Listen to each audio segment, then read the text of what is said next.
بعض لوگ پوچھتے ہیں کہ اللہ کے وجود کا کیا ثبوت ہے؟ تو بات یہ ہے کہ اللہ کے وجود کا سب سے بڑا ثبوت انسان کا اپنا وجود ہے،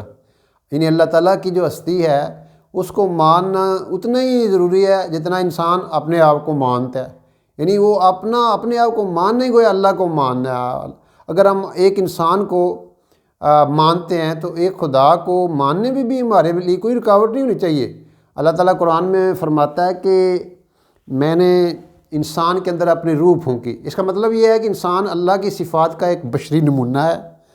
اور اس کو ایک وجود دیا گیا، زندگی دی گئی، علم دیا گیا، قدرت دی گئی، اور اس کو اختیار ہے، اور اس کو یہ وہ ساری صفات ہیں جو اللہ نے اپنے اندر رکھی ہوئی ہیں اور وہ انسان کو ٹرانسفر کر دی ہیں، اور وہ اپنی ذات کو اگر وہ مان لے، اپنے علم کو، اپنے قدرت کو، اپنے طاقت کو مانتا ہے تو وہ اس کو جو ودیت کی گئی ہے چیز، اس کو جو دی گئی ہے اس کو بھی ماننا چاہیے۔ یعنی انسان کے اندر جتنی بھی یہ خصوصیات ہیں یہ شہود کے درجے میں، شہود یعنی وہ دیکھ رہا ہے، اپنی علم کو بھی جانتا ہے، اپنی طاقت کو بھی جانتا ہے، اپنی صلاحیت کو بھی جانتا ہے، اپنے ارادے کو بھی جانتا ہے، اور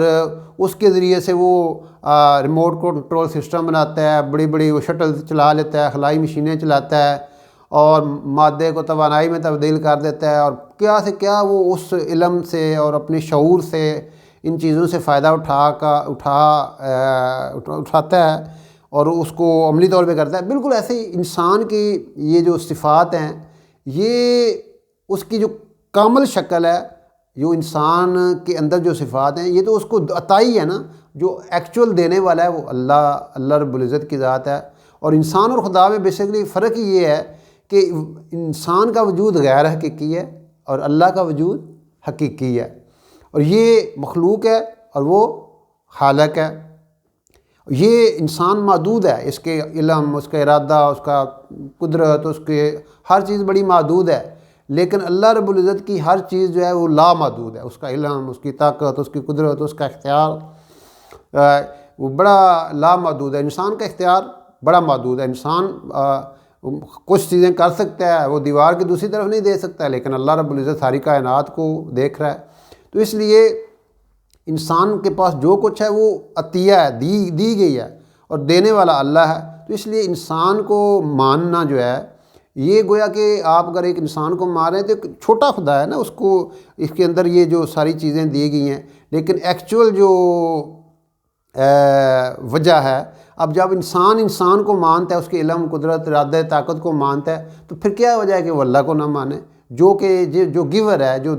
ہر چیز کا دینے والا ہے۔ اس لیے ہر وہ شخص جو اللہ کو نہیں مانتا،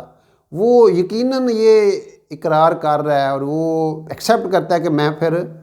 اللہ اپنے آپ کو بھی نہیں مانتا۔ یعنی آپ اپنا انکار کرتے ہیں تو گویا آپ اللہ کا بھی انکار کر رہے ہیں، اور یہ کیسے ہو سکتا ہے کہ انسان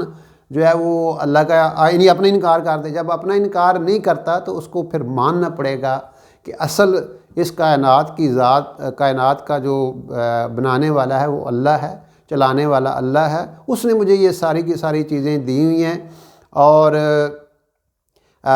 مجھے اس اللہ کو ماننا چاہیے۔ میں اگر اپنے آپ کو مانتا ہوں، اگر انسان اپنے آپ کو مانتا ہے، اپنے علم کو مانتا ہے، اپنی قدرت کو مانتا ہے، اپنی طاقت کو مانتا ہے، اپنے ارادے کو مانتا ہے، تو پھر اس کو جو اصل ہر چیز کا دینے والا ہے اس کو بھی ماننا پڑے گا۔ اور حقیقت یہی ہے کہ اللہ کا انکار خود اپنا انکار ہے، اور کون ہے جو اپنا ہی انکار کر دے؟